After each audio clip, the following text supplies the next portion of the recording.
Hi viewers, it's me Zubta Khan. Welcome back to my channel. तो आज जी सुबह सुबह इतनी ज़्यादा स्नो पड़ना शुरू हो गई।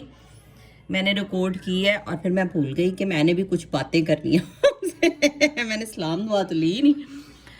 तो बहुत ज़्यादा सुबह सुबह जो है ना यहाँ पे स्नो पड़ रही है। पहले जो है पूरा एक हफ्ता ओले पड़े हैं और इतनी ज़्यादा ठंड हो गई हुई है ना यहाँ पे। दोबारा ऐसा लग रहा है जैसे ना दिसंबर की सर्दियाँ आ गई हुई हैं। तो खुदा की कुदरत देख लें कि अप्रैल का महीना है और यहाँ पे फिर दोबारा जो है वो स्नो शुरू हो गई हुई है। तो देखें कब तक रहती है। तो चलें आज के दिन का आगाज़ करते हैं। नाश्ता पानी हम कर लें, फिर आपसे बात करते हैं।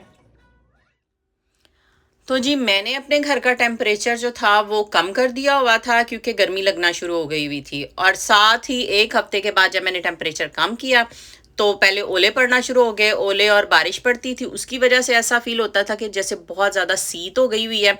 तो मैं खुद महसूस करती थी कि पता नहीं क्यों मुझे ठंड लग रही है, मुझे ठंड लग रही। तो मैं बच्चों को भी कहती थी तुम लोगों को भी ठंड लग रही थी। तो बच्चे हैं शायद, इसलिए वो खेलते कूदते रहते हैं, तो उनको लोगों को इतनी ठंड नहीं लगती। तो मैं सोच ही रही थी कि मैं इसका ना टेम्परेचर बढ़ा देती हूँ फिर। और फिर आज सुबह जब हम लोगों ने पर्दे खोले हैं तो स्नो पड़ रही थी। मैंने कहा लो जी अब तो टेम्परेचर मुझे ना पक्का बढ़ाना पड़ना है क्योंकि हम यहाँ पे मतलब घरों में हीटर लगे होते हैं तो वैसे तो धूप में जाना कम ही होता है। आज जब सुबह बहुत ज़्यादा स्नो पड़ रही थी और अब इतनी प्यारी धूप निकली हुई तो हम लोग सोच रहे थे कि बच्चों को लेकर ना तो बाहर पार्किंग लॉट में जाते हैं। और देखें जोल का हाल। जोल सो गया। ये असल में जोल का टाइम होता है सोने का, तो अब वो सो गया। अब मैं क्या, मुझे समझ नहीं आ रही। एबी जो है वो जिद करी कि मैंने बाहर जाना है। तब देखते हैं। अब मैं इसको लेके चली जाती हूँ वहाँ पे, धूप में बैठ जाऊँगी, ये थोड़ी देर सो लेगा और एबी जो है वो बाहर खेल लेगी। चलें आज आपको दिखाती हूँ पार्किंग लॉट में इनको ये कैसे खेलते हैं।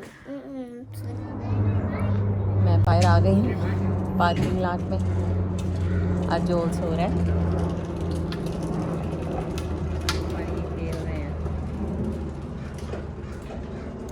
बड़ी प्यारी धूप निकली हुई है। लोग आंदे जाते हैं कहना ये माई पता नहीं कितने बेटी। तो जोल जो था वो उठ गया था। उठा क्या था, मैंने उसे हिला जुला के, मुझे ये था कि धूप चली जानी है तो ये खेल ले, थोड़ा सा एंजॉय कर ले बाहर, क्योंकि ज़्यादा अपॉर्चुनिटीज़ तो होती नहीं है इन बच्चों के पास कि मतलब ये बाहर आके खेलें। क्योंकि यहाँ पे लोग मतलब मैं अकेले इन दोनों को पार्क में ले जाती होती हूँ खेलने के लिए, लेकिन ज़्यादा भी नहीं लेके जा सकती क्योंकि मुझे संभालना पड़ता है इकट्ठों को। Right here. Yeah. Let me draw. Now someone's gonna park there, so you can draw here. Come here, Abby. Draw here. Okay. Jolu, what happened?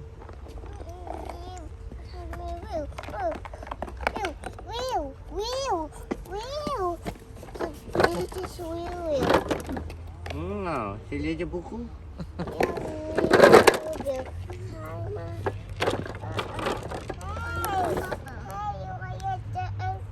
Look, the chalk. Dad, this one's almost broken. Alright. Let me use glue. I'm gonna use glue. I'm gonna use this one. Dad.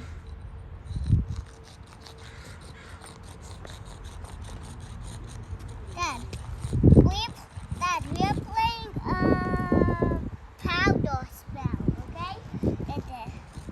We're playing powder spell. Daddy, you wanna? तो जी बाहर से खेलने के बाद हम लोग घर में आ गए थे और फिर मैंने बच्चों को नहला के जो था ना वो मैं किचन में आ गई थी। और आज मैं बनाने लगी हूँ काले चने का हेल्दी सैलड। हेल्दी सैलड ये भी है, ये हेल्दी सैलड भी आप इसे कहें, वेट लॉस करने के लिए भी है। और जिन लोगों का हाई ब्लड प्रेशर का प्रॉब्लम है या शुगर का प्रॉब्लम है, वो लोग भी इसको खा सकते हैं। और ना तो उनकी शुगर रेज होगी क्योंकि इसमें कोई मीठी चीज़ नहीं है। और कोलेस्ट्रॉल जो है जिन लोगों को हाई ब्लड प्रेशर का प्रॉब्लम है उनका ब्लड प्रेशर भी रेज नहीं होएगा, क्योंकि इसमें मैंने बहुत ही कम मसाले जो है ना वो डाले हैं। तो सब्जियों का इस्तेमाल जो है वो मैंने किया है, रेड बेल पेपर ली है और हरी वाली, ये दोनों शिमला मिर्च जो थी मैंने तकरीबन क्वार्टर ली थी। और लाल प्याज जो था वो आधा लिया है। आपके घर में वाइट है, जो भी कलर का आप इस्तेमाल करते हैं आप कोई भी इस्तेमाल कर लें। तो मैं मोस्टली जो है सैलड्स में रेड अनियन इस्तेमाल करती हूँ। तो मैंने जो था ये आधा लिया था। और ये हरी मिर्च बहुत ज़्यादा स्पाइसी वाली नहीं है, क्योंकि मैं भी बहुत ज़्यादा स्पाइसी, बहुत ज़्यादा तीखा जिसको कहते हैं ना, कभी कभी खाती हूँ लेकिन फिर वो बाद में मुझे ना बर्निंग शुरू हो जाती है, तो मैं अवॉइड ही करती हूँ। तो ये वाली जो हरी मिर्च है ये बहुत ज़्यादा तेज़ नहीं है, स्पाइसी है लेकिन बहुत ज़्यादा तेज़ नहीं है। तो ये वाली मैंने अपने लिए ली थी और इसको मैंने सेपरेट बोल में निकाल लिया था, क्योंकि रिक नहीं खाते, तो फिर मैं जो चीज़ें वो नहीं खाते उनके सैलड में ऐड नहीं करती। क्यूकम्बर जो था वो भी मैंने आधा इस्तेमाल किया था। आप चाहें तो इसको बड़ा बड़ा चॉप करके काट सकते हैं, लेकिन मैंने इसको जो था नॉर्मल साइज़ में काटा था, और आधा जो था वो मैंने अपने बच्चों को काट के दे दिया था, क्योंकि एबी और जॉल बड़े शौक से खाते हैं ना ये सैलड। तो इस सैलड की एक तो ये ख़ास बात है कि ये बहुत जल्दी बन जाता है, और दूसरी ये कि इसमें बहुत ज़्यादा स्पाइसेस नहीं होते, और तीसरी ये कि ये हर कोई खा सकता है, बच्चे बड़े हर कोई शौक से खाता है। तो मेरे घर में तो खा लेते हैं, लेकिन मुझे फिर भी सेपरेट निकालना पड़ता है उनके लिए, क्योंकि मेरे हस्बैंड जड़े हैं ना वो बहुत सारी चीज़ें इसमें से नहीं खाते। तो मैं जो हूँ, मैं सारी चीज़ें डाल के जो है ना वो खा लेती हूँ इसमें, क्योंकि ये यकीन माने ये बड़ा ही मज़े का बनता है, चस्के वाला सैलड बनता है, और दिल करता है कि फिर बार बार इंसान खाए। मैंने हालांकि खा लिया हुआ है, और अब मैं फिर स्क्रीन पे देख रही हूँ, वॉइस ओवर करती, तो मेरा दिल कर रहा है अच्छा और जड़ा प्या है ना फ्रिज जाके वो खाती हूँ तो मैंने जो था वो सब्जियां आप अपनी पसंद की जो भी आप इसमें ऐड करना चाहती हैं वो करें।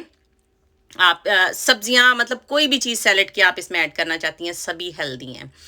तो मैंने जो था आपके सामने यूज़ किया है खीरा, और 2 कलर की मैंने बेल पेपर लिए हैं, रेड अनियन लिया है, और मैं स्क्रीन पे जो था वो दिखाना भूल गई थी कि मैंने ना ली थी मूली भी। तो आप जो भी मूलियाँ इस्तेमाल करना चाहते हैं आप वो वाली ले लें, लेकिन मेरे पास जो थी वो लाल वाली छोटी मूली जो होती है ना, सलाद वाली मूली, वो वाली पड़ी हुई थी, तो मैंने वो वाली काट ली थी। मैंने आगे चल के देखा था, तो मैंने उनको स्क्रीन पे तो दिखाया नहीं, लेकिन मैंने इसीलिए अभी बता दिया। तो मैंने धनिया जो था वो भी काट के सेपरेट कर लिया था, और जो मैंने पुदीना भी काटा था वो भी मैंने सेपरेट कर लिया था। तो अब बारी आ गई है कि सारी चीज़ों को ना रला मिला दें। तो काले चनों के अंदर मैंने बाकी सारी सब्जियां जो थी वो भी ऐड करना शुरू कर दी थी। और ये टमाटर आपकी अपनी मर्ज़ी है, आप बड़ा वाला टमाटर काटना चाहती हैं, तो मेरे फ्रिज में ये वाले टमाटर जो थे ना इधर उधर घूम फिर रहे थे, तो मैंने यही इस्तेमाल कर लिया। और ये लाल मूली जो थी मैंने आपको नहीं दिखाई थी काटते हुए, तो ये वाली भी मैंने ऐड की थी। तो आपके घर में जो भी है आप इस्तेमाल कर सकती हैं, सभी सैलेड की चीज़ें जो है ना वो अच्छी हैं। तो मैंने सिर्फ इसमें चना चाट मसाला जो था वो डाला, और नमक ऐड किया था। नमक आपने ध्यान रखना है, आपने पहली बात के टेस्ट के मुताबिक डालना है, और दूसरा चाट मसाले में भी थोड़ा सा होता है, तो मुनासिब ही ठीक रहेगा। और एक तीसरी चीज़ जो थी ये लीमू थी, ये मैंने ऐड किया था, और इसके अलावा मैंने कोई चीज़ ऐड नहीं की थी। तो यकीन माने इतना मज़े का ये सैलड बनता है ना कि बार बार दिल करता है कि आप इसे खाएं हर रोज़। बल्कि अगर आपने वेट लॉस करना है, या अपनी शुगर को कंट्रोल करना है, या अपने ब्लड प्रेशर को कंट्रोल करना है, तो आप रूटीन में इसको खाना शुरू करें, और 15-20 दिन के बाद आप देखिएगा कि आपका शुगर लेवल या कोलेस्ट्रॉल जो है वो कितना नीचे आ गया। ये नहीं कि ये वाली खा लें और बाकी चीज़ें जोर रखो कि फिर बाद जो कहो कि नहीं जी कोई नहीं हुआ। हमें अपनी डाइट जो होती है वो चेंज करनी पड़ती है। अगर हम लोगों ने हमारा कोई गोल है कि हम लोगों ने वेट लॉस करना है, या शुगर को कम करना है, या ब्लड प्रेशर को कम करना है। तो ये बोल जो था ये मैंने रिकेल नहीं निकाला, क्योंकि इसके अंदर मैंने धनिया नहीं डालना था। तो ये वाला मैंने जो था ना उनके लिए निकाल दिया, तो क्या आपको पता चल गया होगा कि मेरे हस्बैंड जड़े ने ना वो नहीं खाते, धनिया भी नहीं, उन्होंने ये हरी मिर्चें भी नहीं खानी थी, पुदीना खा लेते, लेकिन मैंने फिर भी अवॉइड किया। मैं कह ना है बाद मैंने कहे ओ ये भी डाल दिया इसमें, तो मैंने फिर अवॉइड ही किया। तो मैंने ये अपने लिए जो सैलड बनाया था ना, इसमें मैंने सारी चीज़ें जो थी ना ऐड कर ली थी। तो आप भी इसको एंजॉय कीजिएगा, बनाइएगा, और मुझे कमेंट्स में ज़रूर बताइएगा कि अगर कोई ट्राई करे। तो ये जो थी मैंने इसको खाया था हरी चटनी के साथ, चस्के के साथ, ताकि मुझे बोरिंग ना लगे। बोरिंग वैसे ये अगर आप अकेला भी खाएं तो ये बोरिंग नहीं है, बिलीव मी। तो मैंने इसको दही और हरी चटनी के साथ जो था वो खाया था। आप भी ज़रूर ट्राई कीजिएगा। और इसके साथ ही दे मुझे इजाज़त। कल मिलूंगी आपसे नए व्लॉग में। अपना ढेर सारा ख्याल रखिएगा, दुआ में याद रखिएगा। मेरे चैनल को सब्सक्राइब, लाइक, कमेंट और शेयर ज़रूर कीजिएगा। और मेरे इंस्टाग्राम पे भी मुझे फॉलो कीजिएगा और बेल आइकन ज़रूर दबाइएगा ताकि मेरे आने वाली न्यू वीडियोस जो हैं उनके नोटिफिकेशंस आपको मिल सके। खुदा हाफिज़, love you all, bye bye.